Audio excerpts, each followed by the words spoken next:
He who fights with monsters should be careful, lest he thereby become a monster. And if you gaze long into an abyss, the abyss also gazes into you. Friedrich Nietzsche. Beyond good and evil, bayangkan sejenak. Seluruh hidup kita dibangun di atas dua kata, baik dan jahat. Kita menilai, mencintai, membenci, bahkan menghukum atas dasar dua label itu. Tapi, bagaimana jika keduanya hanyalah ilusi yang diciptakan agar kita patuh? Nietzsche tidak datang untuk mengajarkan moral baru. Ia datang untuk merobohkan moralitas lama, yang baginya hanyalah topeng penakluk jiwa manusia. Dunia abad ke-19 sedang kehilangan Tuhannya, dan Nietzsche berdiri di tengah reruntuhan itu sambil berteriak, "Lihatlah, inilah saatnya manusia menjadi pencipta nilai." Ya bukan sekadar filsuf, tapi semacam ahli bedah peradaban yang menelanjangi setiap keyakinan hingga kita tak punya tempat bersembunyi. Buku Beyond Good and Evil adalah pisau bedah itu, tajam, berbahaya, dan indah sekaligus. Selamat datang di dunia Nietzsche, tempat di mana moralitas runtuh dan kebebasan justru lahir dari puing-puingnya. Bayangkan kamu hidup di Eropa pada akhir abad ke-19. Dunia sedang berubah dengan sangat cepat. Gereja yang selama berabad-abad menjadi pusat moral, sumber kebenaran dan arah hidup manusia, tiba-tiba mulai kehilangan wibawanya. Iman yang dulu kokoh kini mulai retak. Bukan karena manusia berhenti percaya, tapi karena dunia modern mulai menawarkan sesuatu yang tampak lebih masuk akal. Rasionalitas. Revolusi industri baru saja mengguncang Eropa. Asap pabrik menutupi langit kota, sementara mesin menggantikan tenaga manusia. Sains menjadi dewa baru. Newton telah menunjukkan bahwa alam bisa dijelaskan lewat rumus, bukan doa. Darwin datang dengan teori evolusi, yang bagi banyak orang seperti tamparan bagi keyakinan tentang penciptaan. Akibatnya, Tuhan yang dulu dianggap sumber segala pengetahuan perlahan kehilangan tempatnya di ruang berpikir manusia. Di tengah perubahan itu, masyarakat Eropa mengalami krisis eksistensial. Dunia rasional memang memberi kenyamanan baru, tapi juga meninggalkan kekosongan batin. Gereja tak lagi dipercaya, tapi sains pun terasa terlalu dingin untuk memberi makna. Rasionalitas menjawab bagaimana dunia bekerja, tapi gagal menjawab mengapa kita ada di dalamnya. Nietzsche lahir tepat di tengah kekosongan itu.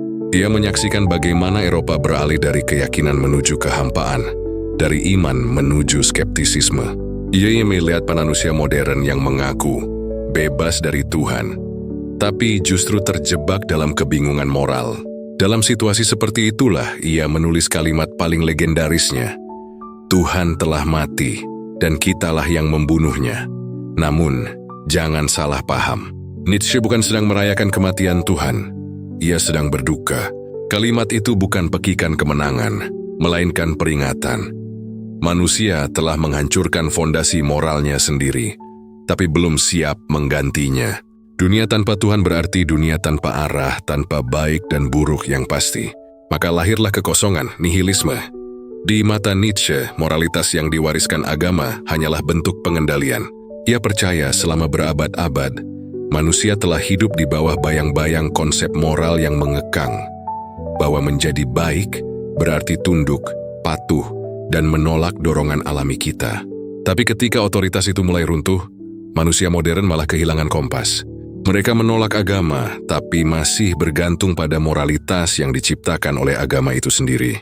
Seolah-olah mereka menolak gereja, tapi masih hidup dalam bentuk gereja baru. Moralitas sekuler yang tak kalah dogmatis. Rasionalisme yang sedang naik daun justru memperburuk keadaan.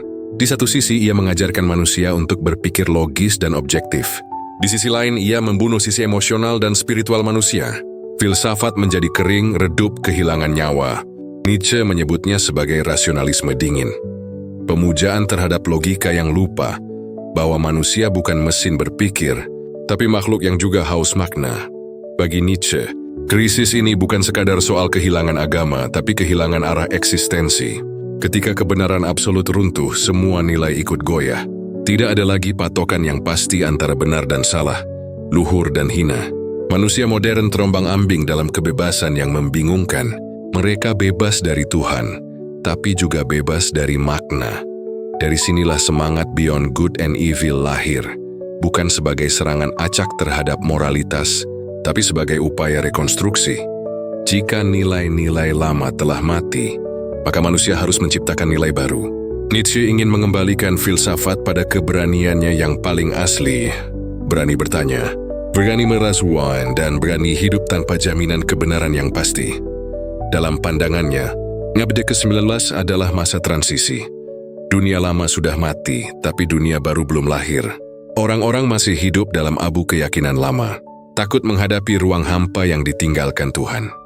Nietzsche menatap jurang itu dengan mata terbuka dan berkata, kalau Tuhan telah mati, maka manusia harus belajar menjadi pencipta.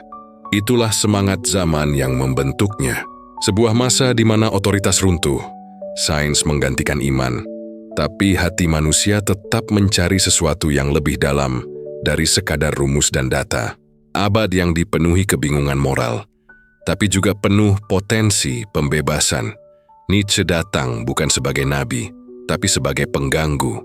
Dia mengajak kita menatap reruntuhan moralitas lama bukan dengan ketakutan, tapi dengan keberanian. Sebab baginya justru di tengah kehancuran itulah manusia berpeluang menemukan dirinya yang paling sejati. Manusia yang berani mencipta nilai sendiri, bahkan ketika seluruh dunia berhenti percaya pada apapun. Kalau kamu bayangkan seorang filsuf yang menulis gagasan paling radikal dalam sejarah Barat, mungkin yang muncul di kepala adalah sosok serius, karismatik, atau bahkan sedikit menyeramkan. Tapi Friedrich Nietzsche jauh dari itu. Ia bukan sisir mimpian kultus, bukan politikus, bahkan tidak punya banyak murid. Dia lebih mirip sosok penyendiri. Seorang intelektual yang hidup di antara kesunyian, penyakit, dan buku-buku yang terlalu berat untuk zamannya. Nietzsche lahir pada tahun 1844 di Röcken, sebuah desa kecil di Jerman. Ayahnya seorang pendeta Lutheran, tapi ironisnya, Nietzsche tumbuh menjadi salah satu pengkritik paling keras terhadap agama Kristen. Sejak kecil, ia dikenal jenius tapi juga rapuh. Tubuhnya lemah, penglihatannya buruk, dan kesehatannya selalu bermasalah. Hidupnya seperti paradoks. Pikirannya tajam, tapi tubuhnya ringkih. Ia bisa menulis kalimat yang mengguncang dunia, tapi seringkali menulisnya sambil terbaring, karena sakit kepala kronis atau nyeri saraf yang tak tertahankan. Paradoks inilah yang menjadi warna dalam seluruh hidupnya. Seorang filsuf yang menyerukan kehendak untuk berkuasa, justru hidup dalam tubuh yang terus kalah oleh penyakit. Tapi dari penderitaan itulah lahir kekuatan berpikirnya yang luar biasa. Nietzsche seperti sedang mengubah rasa sakit menjadi bahan bakar intelektual. Dia menulis bukan karena ingin diakui, tapi karena itu satu-satunya cara untuk bertahan. Sebelum dikenal sebagai filsuf yang membunuh Tuhan, Nietzsche sempat meniti karier akademik sebagai profesor filologi klasik di Universitas Basel. Pada usia 24 tahun, ia mempelajari teks-teks Yunani kuno, mengagumi tragedi-tragedi karya Aeschylus dan Sophocles, dan dari sanalah ia menemukan gagasan besar pertamanya, bahwa peradaban Yunani kuno bukanlah peradaban yang tenang dan beradab, tapi justru lahir dari pergulatan antara dua kekuatan, Apollonian, rasional, teratur, dan Dionysian, liar, penuh gairah hidup. Pandangan ini menjadi akar dari cara berpikir Nietzsche. Hidup selalu merupakan pertarungan antara keteraturan dan kekacauan, antara moralitas dan insting, antara logika dan keinginan. Ia berisi bahwa manusia sejati bukan yang menekan kekacauan dalam dirinya, tapi yang berani menari bersama kekacauan itu. Dari sini pula lahir kritiknya terhadap moralitas. Bagi Nietzsche, moral tradisional terlalu Apollonian, terlalu kaku, terlalu ingin menertibkan segalanya. Padahal hidup sejatinya tidak pernah sepenuhnya tertib. Namun hidup Nietzsche sendiri justru semakin berantakan. Setelah sakit-sakitan, ia terpaksa pensiun dari dunia akademik pada usia 34 tahun. Dia hidup berpindah-pindah dari satu kota ke kota lain, Swiss, Italia, Prancis, mencari udara yang cocok untuk paru-parunya, dan kadang menulis di tengah kesendirian yang menyiksa. Dalam kondisi itu ia menulis karya-karya besar. Thus Spoke Zarathustra, Beyond Good and Evil, The Genealogy of Morals. Semua ditulis di tengah penderitaan, Tapi justru dari sana muncul kekuatan ide yang menggetarkan. Nietzsche adalah contoh nyata bahwa penderitaan bisa melahirkan kedalaman. Ia pernah menulis, "Apa yang tidak membunuhku membuatku lebih kuat." Kalimat ini bukan sekadar slogan motivasi, ini pengakuan eksistensial. Nietzsche tidak sedang bicara tentang kemenangan, tapi tentang bagaimana manusia bisa menemukan makna di tengah keterpurukan. Zuyegev melihat penderitaan bukan sebagai sekutuan, tapi sebagai proses kreatif. Dalam penderitaan, manusia berhenti berpura-pura dan mulai melihat dunia sebagaimana adanya, tanpa topeng moral, tanpa dogma, tanpa penghiburan palsu. Kehidupan pribadinya pun penuh ironi. Junito terintau kepada Lou Salome, perempuan cerdas yang juga menjadi inspirasi banyak pemikir besar. Tapi cintanya ditolak, dan itu memperdalam luka batinnya. Ia merasa ditinggalkan oleh dunia yang tak mengerti pikirannya. Pada akhirnya Nietzsche hidup sepenuhnya dalam kesunyian intelektual. Buku-bukunya hampir tak dibaca ketika ia masih hidup. Dunia baru mulai memahami kekuatannya justru setelah ia jatuh ke dalam kegilaan pada tahun 1889. Saat di Turin, Italia, ia memeluk seekor kuda yang sedang dicambuk, lalu kehilangan kewarasannya selamanya. Paradoks Nietzsche menjadi sempurna. Seorang manusia yang mengajarkan kebebasan berpikir, tapi akhirnya tenggelam dalam pikirannya sendiri. Namun dari kisah tragis itu, ada sesuatu yang abadi. Gagasan bahwa pikiran manusia hanya bisa tumbuh melalui penderitaan. Bahwa untuk mencipta nilai baru, manusia harus berani melewati kehancuran dirinya terlebih dahulu. Nietzsche bukan hanya penulis, ia semacam eksperimen hidup. Tubuhnya hancur, tapi jiwanya melampaui batas manusia biasa. Ia membuktikan bahwa filsafat bukan tentang duduk tenang di perpustakaan, tapi tentang berani menatap jurang dan tidak berpaling. Dari paradoks hidup dan penderitaan itulah lahir filsafat yang menolak kepalsuan, menggugat moralitas lama, dan mengajarkan satu hal sederhana tapi mengguncang, bahwa kadang, untuk menemukan makna sejati, manusia harus berani kehilangan segalanya terlebih dahulu. Pernah nggak kamu merasa bingung kenapa sesuatu dianggap baik dan yang lain jahat? Kita tumbuh dengan keyakinan bahwa moral itu mutlak, bahwa ada garis tegas antara kebenaran dan kesalahan. Tapi Nietzsche, dengan gaya sinis sekaligus cerdasnya, datang dan berkata, benarkah garis itu ada? Atau cuma hasil gambar tangan manusia yang takut pada kebebasan? Itulah inti dari Beyond Good and Evil. Nietzsche tidak sedang berkata bahwa tidak ada baik dan jahat, tapi ia menantang cara kita mengklasifikasikan keduanya. Ia menggugat akar moralitas klasik, moral yang dibangun atas dasar oposisi, terang versus gelap, suci versus dosa, surga versus neraka. Menurutnya, dikotomi itu bukan refleksi kebenaran universal, melainkan hasil ciptaan sosial dan religius untuk mengendalikan manusia. Bagi Nietzsche, moralitas tradisional lahir dari kebutuhan untuk menertibkan massa. Ia menyebutnya sebagai moral kawanan. Moral yang dibuat agar manusia tetap jinak, tunduk, dan seragam. Moral ini memuji kelembutan, kepatuhan, kerendahan hati, seolah-olah menjadi baik berarti menolak kehendak diri sendiri. Padahal, kata Nietzsche, di dalam setiap manusia ada dorongan untuk berkuasa, untuk menegaskan dirinya, will to power, dan moral kawanan itu justru menekan dorongan tersebut. Bayangkan begini, ketika seseorang punya keberanian, ambisi, dan kekuatan, masyarakat sering menilainya arogan. Tapi ketika seseorang patuh, lemah dan penurut, ia disebut bijak. Nietzsche melihat paradoks ini dan menertawakannya. Menurutnya, moralitas seperti itu lahir dari orang-orang lemah, yang tidak berani menghadapi kenyataan bahwa hidup memang penuh pertarungan. Mereka menciptakan moralitas yang menyanjung kelemahan, supaya kelemahan terlihat seperti kebajikan. Dalam Beyond Good and Evil, Nietzsche mengguncang fondasi ini dengan ide yang sederhana, tapi berbahaya. Tidak ada moral yang netral. Semua nilai moral, katanya, adalah hasil tafsir, interpretasi dari kelompok tertentu yang berusaha mempertahankan kekuasaannya. Moral bukan kebenaran abadi, melainkan strategi sosial. Jadi ketika kita bilang ini baik atau itu jahat, kita sebenarnya sedang berbicara tentang siapa yang punya kuasa mendefinisikannya. Ia mencontohkan lewat dua tipe moral, moralitas tuan, master morality, dan moralitas budak, slave morality. Moralitas Tuhan lahir dari mereka yang kuat. Orang yang menciptakan nilai berdasarkan afirmasi terhadap kehidupan. Bagi mereka, baik berarti kuat, berani, dan mandiri. Moralitas budak lahir dari mereka yang lemah. Mereka yang tidak bisa melawan, lalu menciptakan sistem moral yang menyanjung kelemah lembutan, kepasrahan, dan kesetiaan. Mereka mengutuk kekuatan sebagai jahat karena tidak bisa memilikinya. Inilah revolusi pemikiran Nietzsche. Moral bukan soal benar atau salah, tapi soal asal-usul kekuasaan. Dalam kacamata ini, baik dan jahat kehilangan makna universalnya. Keduanya hanyalah nama lain dari perspektif yang berbeda. Namun bukan berarti Nietzsche mengajak kita jadi nihilistik atau hidup tanpa etika. Ia tidak menyuruh kita membuang moral, tapi mengajak untuk melampauinya, seperti judul bukunya, Beyond Good and Evil.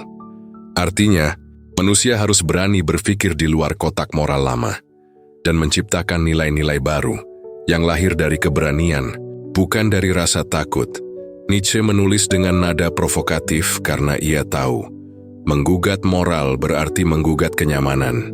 Moral memberi manusia rasa aman, seperti pagar yang melindungi taman kecil dari hutan liar di luar sana. Tapi Nietzsche mengingatkan, pagar itu juga membuat kita lupa betapa luasnya hutan kehidupan. Goenaut ingin manusia keluar dari taman itu, menghadapi dunia tanpa jaminan kebenaran, dan menegaskan eksistensinya sendiri. Dikotomi baik dan jahat dalam pandangan Nietzsche adalah penjara yang diciptakan oleh peradaban. Ketika kita menolak berpikir di luar kategori itu, kita menyerahkan kebebasan berpikir kita pada sistem nilai yang sudah usang. Beyond Good and Evil bukan ajakan untuk menjadi amoralis, melainkan seruan untuk menjadi pencipta moralitas. Bukan sekadar mengikuti apa yang dianggap benar, tapi berani menentukan sendiri apa yang bermakna bagi hidup kita. Pada akhirnya, gagasan ini bukan tentang menghancurkan moral, tapi tentang memulihkan otonomi manusia. Nietzsche ingin manusia berani menilai hidup dari dalam dirinya sendiri, bukan dari aturan eksternal yang diwariskan begitu saja. Ia seolah berkata, kalau engkau ingin menjadi manusia sejati, jangan puas hanya menjadi baik. Jadilah dirimu, bahkan jika itu membuatmu tampak jahat di mata dunia. Itulah esensi dari Beyond Good and Evil. Bukan seruan untuk kekacauan, melainkan panggilan untuk berpikir dan hidup dengan keberanian filosofis. Nietzsche mengajak kita melampaui tirai moral yang menipu, untuk menatap langsung pada kenyataan hidup, seutuh dan setelanjang mungkin, dan hanya mereka yang berani menatap kebenaran itu tanpa takut, yang bisa benar-benar disebut manusia yang merdeka. Bayangkan kalau hidupmu diatur oleh aturan yang dibuat bukan oleh orang kuat, tapi oleh mereka yang takut pada kekuatan. Aturan itu bilang jangan sombong, jangan ambisius, jangan egois, tapi diam-diam. Aturan itu membuatmu jinak. Nah, inilah yang dimaksud Nietzsche ketika ia menulis tentang moralitas Buddha. Ia menyebut moralitas Buddha sebagai sistem nilai yang lahir dari rasa dendam orang lemah terhadap yang kuat. Dalam Beyond Good and Evil dan juga Genealogy of Morals, Nietzsche menggambarkan sejarah moralitas bukan sebagai perjalanan menuju kebaikan, tapi sebagai kisah perebutan makna antara dua kelompok manusia. Mereka yang berani menegaskan hidup, dan mereka yang menolak kehidupan lalu menyebutnya dosa. Menurut Nietzsche, moralitas budak dimulai ketika manusia yang lemah, secara fisik, sosial atau spiritual, tidak mampu melawan dominasi orang kuat. Karena tidak bisa menang secara langsung, mereka membalasnya dengan cara yang lebih halus. Mereka mengubah nilai. Orang kuat yang dulu disebut baik karena gagah, berani, dan berkuasa, sekarang disebut jahat. Sebaliknya, orang lemah yang penurut, patuh, dan rendah hati mulai disebut baik. Ini seperti revolusi diam-diam di dunia batin manusia. Dan agama, terutama dalam pandangan Nietzsche, menjadi alat yang sangat efektif untuk menanamkan moralitas budak ini. Dalam moralitas agama, kekuatan, ambisi, dan kenikmatan dianggap dosa, sementara kepasrahan dan penderitaan diberi label suci. Nietzsche menyebut ini sebagai pemujaan pada kelemahan. Ia menulis dengan nada pedas, moralitas yang mengagungkan belas kasihan, kerendahan hati, dan ketaatan bukanlah tanda kebajikan, tapi tanda ketakutan. Demi sedekatan Nietzsche menjadi malu pada kemudahannya sendiri. Mereka belajar merasa bersalah hanya karena berani menginginkan sesuatu. Padahal bagi Nietzsche, hidup itu sendiri adalah ekspresi dari kekuatan. Alam tidak mengenal belas kasihan. Bunga tumbuh bukan karena diizinkan, tapi karena menembus tanah. Burung tidak meminta maaf karena bisa terbang lebih tinggi dari yang lain. Namun manusia modern, terutama yang dibentuk oleh moralitas budak, malah menekan dorongan alami ini. Mereka menilai keberanian sebagai kesombongan, ambisi sebagai dosa, dan kekuatan sebagai ancaman. Nietzsche tidak sedang mempromosikan kekejaman. Ia tidak bilang bahwa menjadi kuat berarti menindas yang lemah. Tapi ia menentang moralitas yang membuat manusia takut untuk berdaya, demi ingin membangkitkan filsafat sang penguasa. Cara berpikir yang berani menegaskan kehidupan, bukan menolaknya. Dalam filsafat sang penguasa, baik berarti segala hal yang memperkuat kehidupan, keberanian, daya cipta, semangat, dan kebanggaan diri. Buruk berarti yang lemah, yang menolak hidup, yang tenggelam dalam rasa bersalah. Bagi Nietzsche, manusia yang sejati bukan yang tunduk pada aturan moral yang diwariskan, tapi yang berani menciptakan nilai berdasarkan kehendak dan kekuatannya sendiri. Ia melihat dunia modern terjebak dalam psikologi kepasrahan. Orang-orang berlomba-lomba menjadi baik dalam arti sosial, tidak menyinggung, tidak menonjol, tidak melawan arus.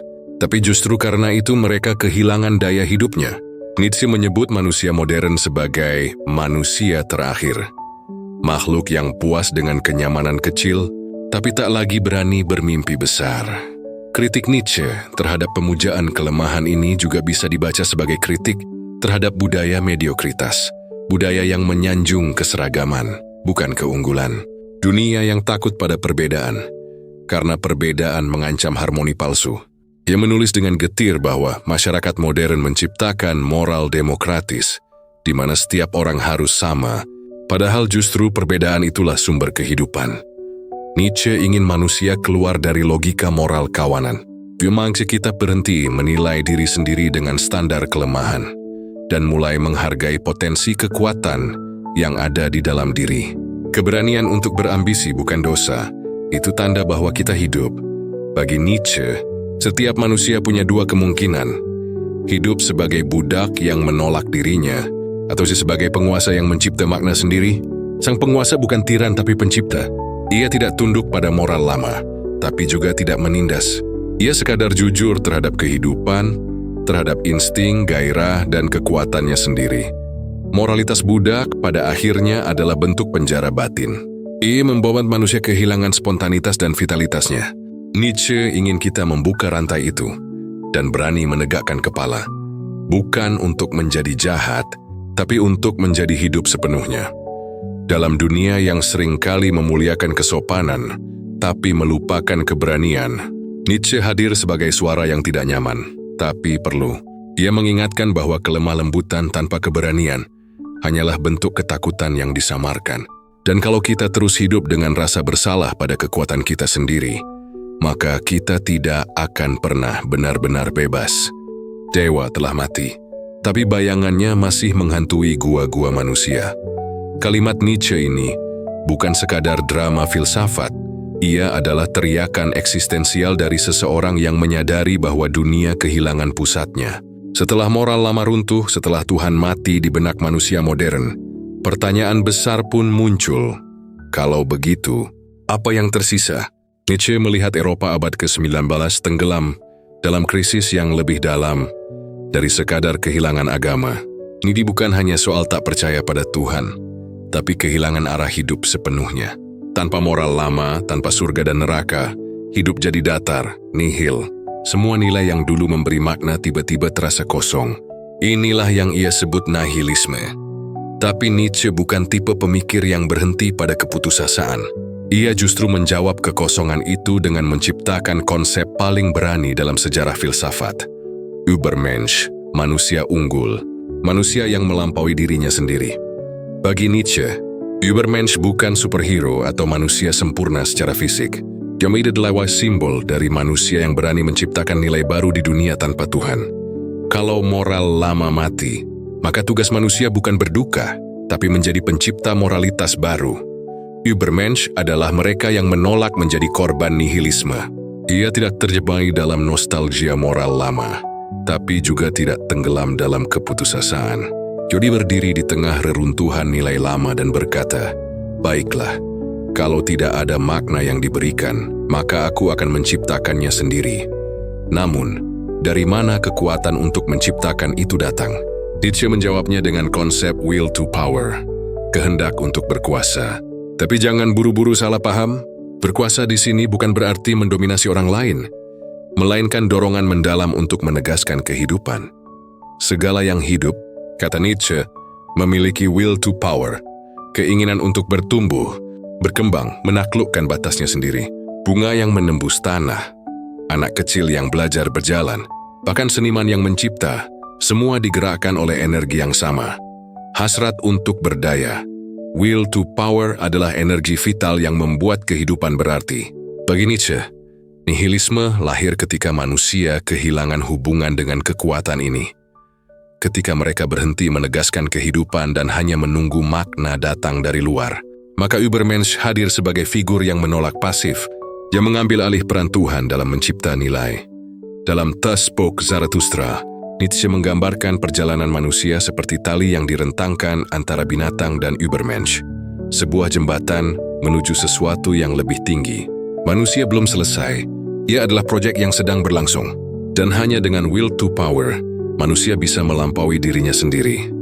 Übermensch bukanlah sosok yang dingin tanpa empati, ia justru manusia yang paling hidup, paling autentik.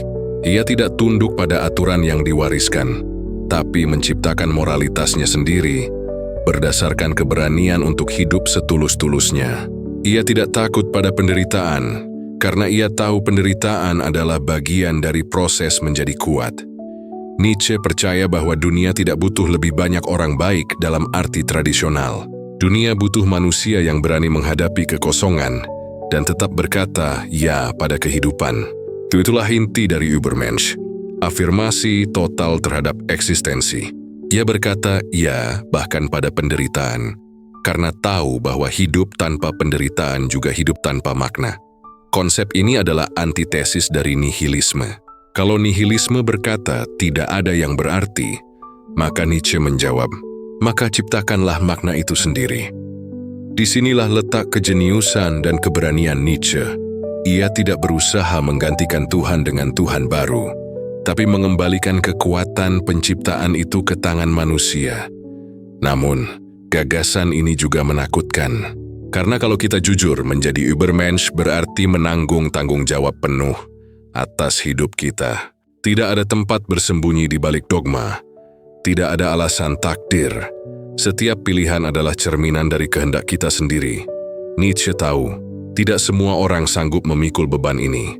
Itulah sebabnya ia berkata, manusia adalah tali yang direntangkan di antara binatang dan Übermensch, sebuah tali di atas jurang. Artinya, perjalanan menuju manusia unggul adalah perjalanan yang berisiko. Bisa jatuh, bisa gagal, tapi justru di sanalah kehidupan sejati terjadi. Will to power bukanlah ajakan untuk menindas, tapi untuk menegaskan diri. Untuk hidup dengan kesadaran penuh, tanpa ilusi moral, tanpa rasa bersalah pada kekuatan yang ada di dalam diri kita. Nietzsche mengajak kita berhenti menjadi penonton kehidupan dan mulai hidup sebagai pencipta kehidupan. Dan mungkin, di tengah dunia modern yang makin nihilistik, di mana makna terasa hampa dan kebisingan menggantikan kedalaman, suara Nietzsche terdengar semakin relevan. Jadilah Übermensch, artinya, jangan tunggu makna datang, ciptakan maknamu sendiri. Bayangkan seseorang berdiri di tengah kota Eropa abad ke-19, lalu berteriak, Tuhan telah mati, dan manusialah yang membunuhnya. Itulah Nietzsche. Bukan seorang pembunuh dalam arti harfiah, tapi seorang filsuf yang berani menelanjangi fondasi keyakinan moral dan agama yang selama berabad-abad dianggap sakral. Tak heran banyak orang menyebutnya berbahaya. Tapi berbahaya bagi siapa? Dan kenapa? Nietzsche dianggap berbahaya karena ia tidak hanya mengkritik ide-ide kecil, tapi menantang seluruh struktur moralitas dan kepercayaan yang menopang peradaban barat. Ia bukan sekadar mengguncang teologi, tapi menggugat akar makna dari apa yang disebut baik dan jahat.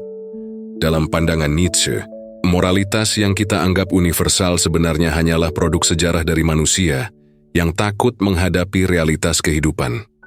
Bagi agama, terutama agama Kristen, yang mendominasi Eropa saat itu, Nietzsche adalah ancaman ideologis. Dia menuduh bahwa moralitas Kristen telah menjauhkan manusia dari kehidupannya sendiri. Nilai-nilai seperti kerendahan hati, kesabaran, dan kepasrahan dianggap bukan kebajikan sejati, tapi bentuk penjinakan. Menurutnya, agama menciptakan konsep dosa agar manusia selalu merasa bersalah, agar mereka tunduk. Dengan begitu, kekuasaan moral gereja bisa bertahan. Nietzsche menulis, agama adalah moralitas kawanan yang memuja kelemahan. Kalimat seperti ini, di abad ke-19, bagaikan bom. Jadi menolak ide tentang Tuhan yang mengawasi, menghakimi, dan menentukan arti hidup.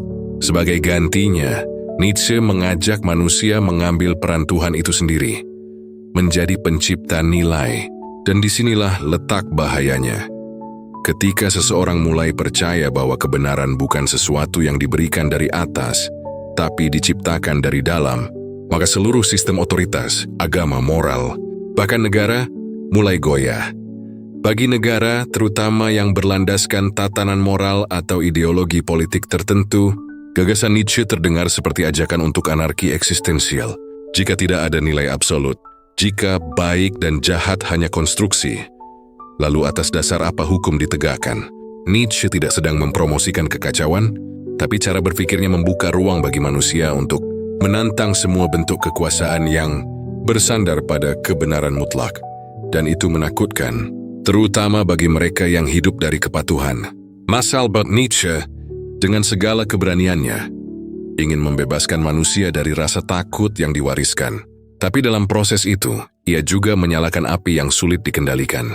Ide-idenya kemudian disalahartikan, terutama di abad ke-20, ketika beberapa pemimpin politik seperti kaum Nazi mencuri sebagian konsep Nietzsche seperti Übermensch dan will to power untuk membenarkan dominasi dan kekerasan. Padahal Nietzsche sendiri sangat menentang nasionalisme sempit dan fanatisme rasial. Namun seperti semua ide besar, filsafat Nietzsche punya sisi yang ambigu. Ia bisa membebaskan, tapi juga bisa membakar.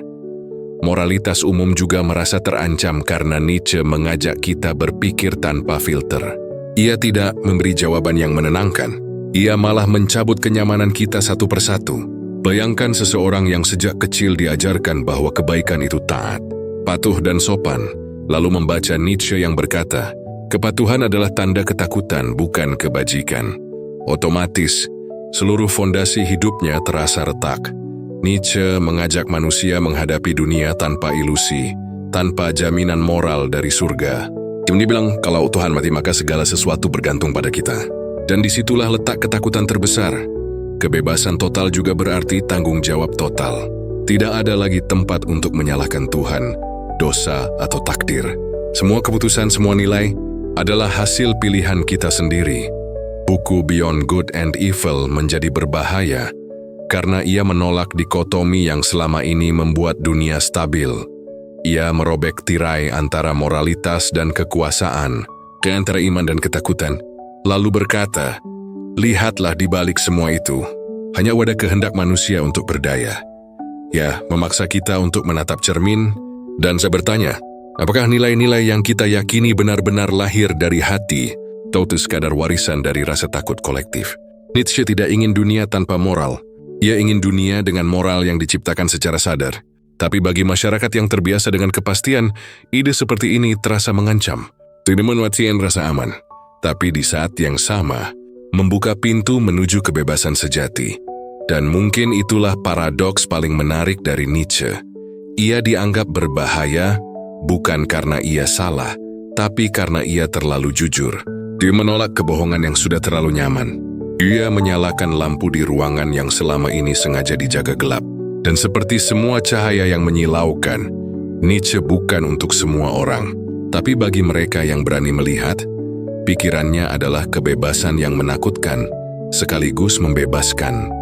Ironis sekali, seorang filsuf yang menulis dengan semangat anti-otoritarian, anti-nasionalis bahkan sinis terhadap fanatisme politik, justru dikenal dunia karena dikaitkan dengan Nazi. Ya, sejarah mempermainkan Nietzsche dengan kejam. Pemikiran yang seharusnya membebaskan manusia dari penindasan malah dicatut untuk membenarkan genosida dan rasisme. Tapi bagaimana bisa ide seorang filsuf yang menulis tentang Übermensch dan kematian Tuhan berakhir menjadi propaganda politik? Jawabannya distorsi. Semuanya bermula dari sosok perempuan yang sangat dekat dan sangat berpengaruh dalam hidup Nietzsche. Elisabeth Förster Nietzsche, adik kandungnya. Elisabeth punya sifat yang bertolak belakang dengan kakaknya. Jika Nietzsche adalah sosok radikal, skeptis terhadap dogma, dan menolak nasionalisme sempit, Elisabeth justru seorang yang sangat konservatif dan antisemit. Ia menikah dengan Bernhard Förster, seorang aktivis sayap kanan Jerman, yang terobsesi dengan ide ras murni. Bersama suaminya, Elisabeth bahkan sempat mencoba mendirikan koloni Jerman murni di Paraguay, sebuah eksperimen sosial yang berakhir tragis dan gagal total. Setelah Nietzsche jatuh, sakit dan kehilangan kemampuan berpikir jernih di akhir hidupnya, sekitar tahun 1889, Elisabeth mengambil alih warisannya. Ia menjadi semacam kurator, sekaligus penjaga nama besar kakaknya, tapi dengan agenda politik terselubung. Dia menyunting, menghapus dan menggabungkan catatan Nietzsche yang belum selesai, lalu menerbitkannya dalam bentuk buku berjudul The Will to Power. Masalahnya, buku itu bukan sepenuhnya karya Nietzsche, melainkan hasil rekonstruksi dan manipulasi Elisabeth. Dia memotong bagian-bagian yang mengkritik nasionalisme dan agama, lalu memperkuat bagian yang bisa dibaca sebagai glorifikasi kekuatan dan dominasi. Dari sinilah lahir citra Nietzsche sebagai filsuf kekuasaan.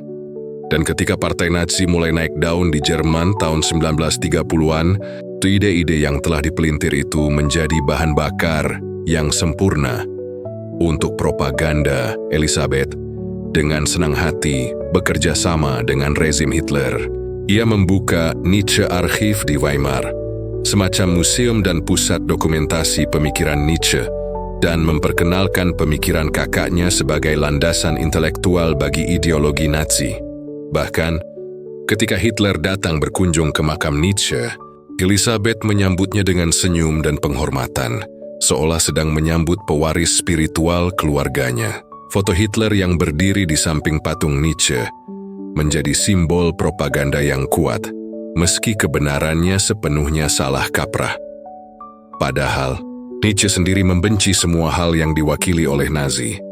Ia menolak antisemitisme, menolak nasionalisme Jerman, dan menertawakan ide tentang superioritas ras. Dalam salah satu suratnya, Nietzsche menulis dengan nada muak tentang kaum nasionalis Jerman yang ia sebut makhluk busuk bermental kawanan. Ia juga menolak politik massa dan segala bentuk fanatisme.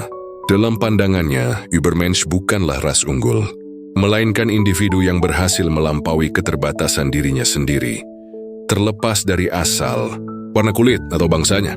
Sayangnya, dunia yang lapar akan mitos lebih suka menyederhanakan. Übermensch di tangan Nietzsche adalah simbol kebebasan kreatif dan keberanian eksistensial. Tapi di tangan Nazi, ia berubah menjadi monster ideologis, manusia superior yang berhak menindas yang lain. Ini seperti melihat seseorang menulis puisi tentang cahaya, lalu orang lain menggunakannya untuk membakar rumah. Selama bertahun-tahun, Nietzsche pun hidup dalam bayang-bayang reputasi yang ia tidak pernah minta. Setelah Perang Dunia II berakhir dan fakta-fakta mulai terbuka, para filsuf modern seperti Walter Kaufmann dan Rüdiger Safransky berusaha membersihkan namanya. Mereka menunjukkan bahwa Nietzsche sebenarnya adalah korban dari dua hal, penyakit dan manipulasi. Namun, luka sejarah itu sudah telanjur dalam.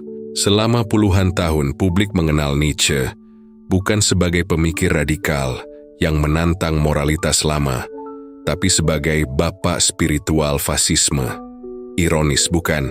Seorang filsuf yang ingin membebaskan manusia dari penindasan justru dipakai untuk membenarkan penindasan.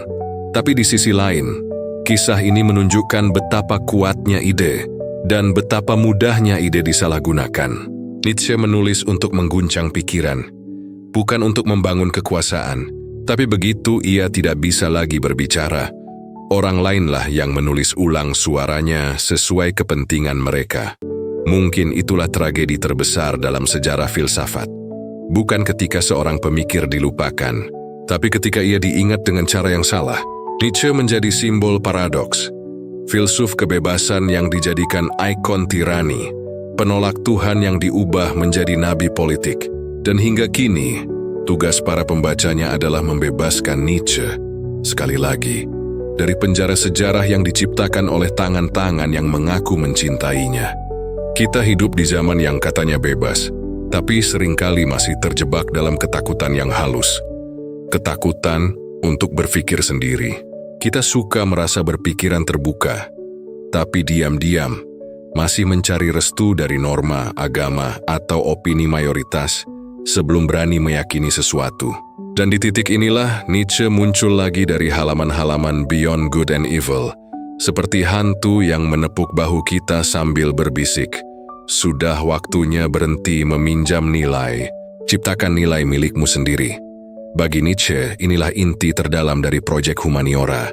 Bukan sekadar memahami manusia, tapi mendorong manusia untuk menjadi pencipta makna.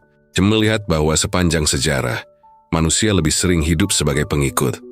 Mengikuti moral agama, mengikuti ideologi negara, mengikuti arus sosial. Semua tampak tertib, tapi di baliknya ada kelelahan eksistensial. Manusia kehilangan kemampuan untuk menilai sendiri apa yang benar-benar bernilai. Nietzsche tidak ingin kita hidup tanpa moral, tapi ia ingin moral lahir dari keberanian refleksi pribadi, bukan dari warisan dogmatis. Ia mengajakmu kita menempuh jalan yang jauh lebih sulit, berpikir, meragukan, menilai, dan akhirnya mencipta. Ia percaya bahwa setiap manusia sejatinya memiliki potensi menjadi seniman kehidupan. Seseorang yang tidak hanya hidup di bawah aturan, tapi mendesain arah hidupnya sendiri. Inilah makna terdalam dari Beyond Good and Evil sebagai refleksi humaniora. Buku itu bukan ajakan untuk menghancurkan moralitas, tapi ajakan untuk mendewasakan moralitas. Nietzsche ingin kita menyadari bahwa setiap nilai, entah itu kebaikan, kejujuran, atau kasih, hanyalah sekuat kesadaran dan keberanian orang yang meyakininya. Nilai bukanlah benda suci yang turun dari langit. Ia tumbuh, berubah, dan menuntut kita untuk terus menegosiasikannya dengan realitas. Di dunia yang penuh informasi seperti sekarang, tantangan Nietzsche terasa semakin relevan. Kita dibanjiri opini, ideologi, dan standar kebaikan versi media sosial. Semuanya menawarkan moral siap saji, cepat, mudah, dan bisa di-like. Tapi Nietzsche mengingatkan, jangan serahkan kompas moralmu pada tangan massa. Nilai yang sejati tidak pernah populer di awalnya. Dia lahir dari kesunyian berpikir, dari keberanian untuk berbeda, dari ketulusan untuk hidup setia pada kebenaran yang ditemukan sendiri. Konsep ini, bahwa manusia harus menjadi pencipta nilai, adalah bentuk tertinggi dari tanggung jawab humaniora. Humaniora sejati bukan hanya mempelajari karya dan pemikiran manusia, tapi menghidupkan kembali keberanian untuk menjadi manusia yang berpikir.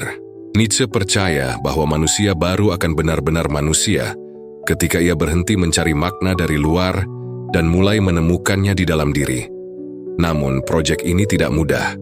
Mencipta nilai berarti berani menghadapi ketidakpastian. Saat tidak ada lagi Tuhan, moral absolut atau ideologi yang menjanjikan arah, kita berdiri sendirian di tepi jurang eksistensi. Tapi justru disitulah, menurut Nietzsche, kebebasan sejati dimulai. Kebebasan bukan ketika kita bisa melakukan apapun, tapi ketika kita sadar penuh atas pilihan-pilihan kita, bahkan yang paling menyakitkan sekalipun. Nietzsche tidak ingin kita menjadi sinis terhadap moralitas, tapi ia ingin kita jujur terhadap akar moral itu. Kenapa kita menyebut sesuatu baik? Karena memang benar-benar baik atau karena takut dianggap jahat? Ia menantang kita untuk melihat ke dalam diri sendiri dan bertanya, nilai apa yang benar-benar aku yakini? Bukan karena diwariskan, tapi karena aku pilih. Dan disinilah letak relevansi Nietzsche bagi dunia humaniora hari ini. Di tengah krisis makna, polarisasi politik, dan banjir ideologi, Nietzsche mengajarkan satu hal penting. Berpikir adalah tindakan moral. Setiap kali kita berani meragukan sesuatu yang dianggap pasti, kita sedang menyalakan kembali nyala api kemanusiaan. Menjadi manusia bagi Nietzsche bukan berarti menjadi sempurna, tapi menjadi sadar. Menjadi pencipta nilai berarti berani menanggung konsekuensi atas makna yang kita pilih. Dan itulah mengapa meski ia sering disebut berbahaya, Nietzsche justru adalah suara paling humanis dari semuanya. Ia tidak menawarkan surga, tapi tanggung jawab. Dia tidak menjanjikan keselamatan, tapi kejujuran. Humaniora versi Nietzsche bukan ruang aman untuk mencari jawaban manis, melainkan arena pergulatan batin tempat manusia belajar menjadi tuan atas dirinya sendiri. Dan mungkin, di dunia yang semakin bising dan penuh kebenaran instan, pemikiran Nietzsche adalah tamparan yang paling kita butuhkan. Bukan untuk membuat kita kehilangan arah, tapi agar kita belajar menggambar peta kita sendiri. Karena pada akhirnya, seperti yang Nietzsche tulis, siapa yang punya alasan untuk hidup, kan sanggup menanggung hampir segala bagaimana. Dan alasan itu bukan diberikan tapi harus diciptakan oleh kita sendiri. Pemikiran Nietzsche di bab ini ngajak kita buat berhenti jadi penyewa nilai dan mulai jadi pencipta nilai. Dia percaya manusia terlalu lama hidup dalam bayang-bayang moral, agama, dan opini publik, sampai lupa cara berpikir sendiri. Bagi Nietzsche, tugas manusia sejati adalah mencipta makna di tengah dunia yang kosong dan absurd. Nilai bukan lagi sesuatu yang diwariskan, tapi diciptakan dengan kesadaran dan keberanian. Kalau lo suka bahasan kayak gini, yang ngulik filsafat tapi dengan gaya yang nggak kaku, jangan lupa subscribe. Di channel ini kita bakal terus ngebahas gimana ide-ide besar kayak Nietzsche, Marx, atau kamu masih relevan buat cara kita mikir, ngerasa, dan hidup hari ini. Nietzsche ngajarin kita satu hal penting. Berpikir itu tindakan moral tertinggi. Kita nggak perlu jadi pengikut nilai lama. Kita bisa jadi pencipta nilai baru. Dunia mungkin kacau, tapi justru di kekacauan itu, manusia punya ruang buat jadi diri sendiri, secara radikal, sadar, dan bebas.